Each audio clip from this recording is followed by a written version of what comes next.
I'm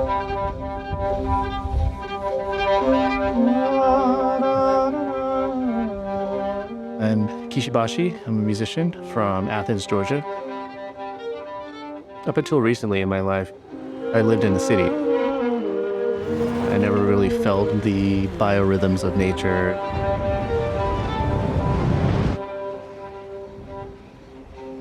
Visiting Churchill, which is extremely far north. I'm here with Polar Bears International to play music and see some polar bears. I expected to come here in a very, very cold, frozen place. It's clearly not like that. And I've heard from everybody that this is an unusually warm time, and it's really putting a stress on the polar bears because they're starving. They want to get back on the ice to eat seals. To kind of see it firsthand is pretty shocking.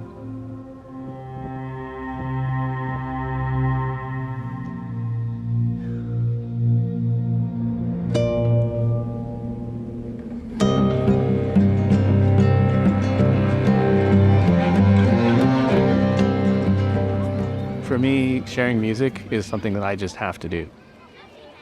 It helps us connect to our own humanity, like how we laugh and dance, and these are all things that elevate us, and remind us how human we are. And so I think to do that with kids is just like, it's a pure joy. Hey, come on in. Hello, good morning. How are you guys? Pretty okay. I know, that's what I expected. I thought you were gonna play an electric guitar or something. Well, boy, are you wrong.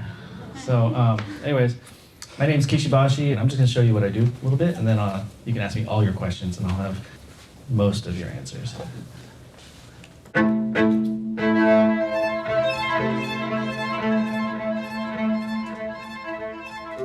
Anywhere I'm going, if I have my violin, I like to play for people, especially kids.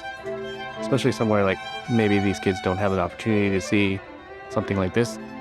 I appreciated that when I was young. It just brings me great joy. Children are just completely open slates, and they're so hopeful and excited about everything, and I knew I was going to have a bunch of really happy kids. When I started writing these songs that are kind of emotional, that's when I realized that a lot of people are really positively affected by my music. I think that's when I realized that with issues that I care about, that I can actually message through my music by creating music that heals, that inspires, that elevates.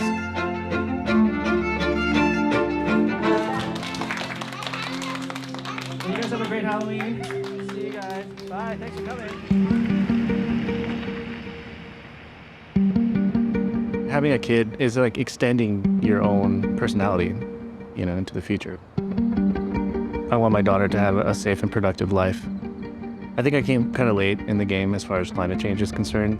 I had heard about it for decades, and it wasn't really until seeing how distraught my daughter is about our future, it really made me feel like I have this responsibility, as a father. Is that another one? That's another one right there. Over there, yeah. I mean, looking out into the ocean and seeing that, oh wow, there's no ice out there, that was definitely disheartening. It should be frozen over by now.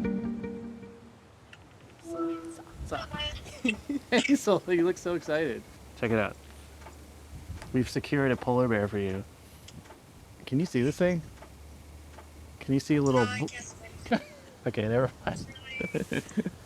I'll send you some pictures later. There's a polar bear sleeping right there. I'm here with Alisa. She's a polar bear scientist. Hi, it's nice to meet you. So Alisa here will answer any questions you have if you're interested in that.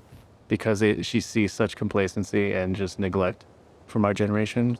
I tried to encourage her in that, look, it's becoming a mainstream topic. Yeah, I'm actually encouraging her by showing her that I think we kind of give a damn now. So what can the world actively do now to at least slow down the process?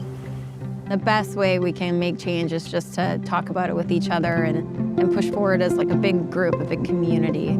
We're hopeful we're seeing the changes we need. Talking about polar bears now as kind of this hopeful symbol and icon, I think is a nice way to get people to take some action. What's good for polar bears is good for people.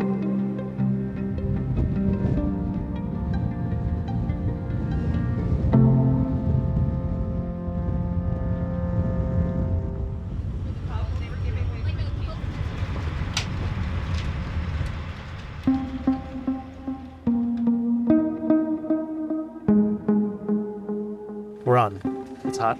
Okay. Well, thanks for joining me. Thanks for joining us, everyone. My name's Kishi Bashi. We have Elisa McCall. resident scientist for Polar Bears International. Where are we now? We are on Tundra Buggy 1 on the shores of Hudson Bay outside of Churchill, Manitoba. I think what's great about Polar Bears International is that they have this dual message of, the polar bear being the sign of a healthy ecology. Like, oh, I get it. They want to save the Arctic and the ice. Not only because they care about polar bears, but because they care about this planet.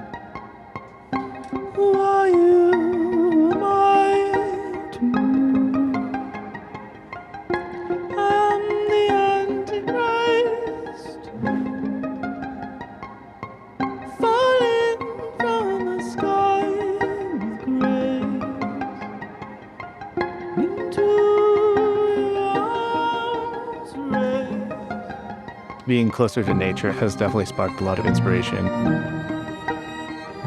The polar bears, basically, they feed in reverse. So they eat during the winter and they starve in the summer. And so I think waiting for winter is something that's kind of unusual to think about. When I'm in nature and I see the rhythm of the earth, that's when I understand that we are a part of something much larger than just ourselves. So we have this responsibility to do our part to maintain this complex global ecosystem. Our world is really headed towards complete catastrophe unless we do something. I'm just one of many, many voices that will have to rise up simultaneously to enact real change.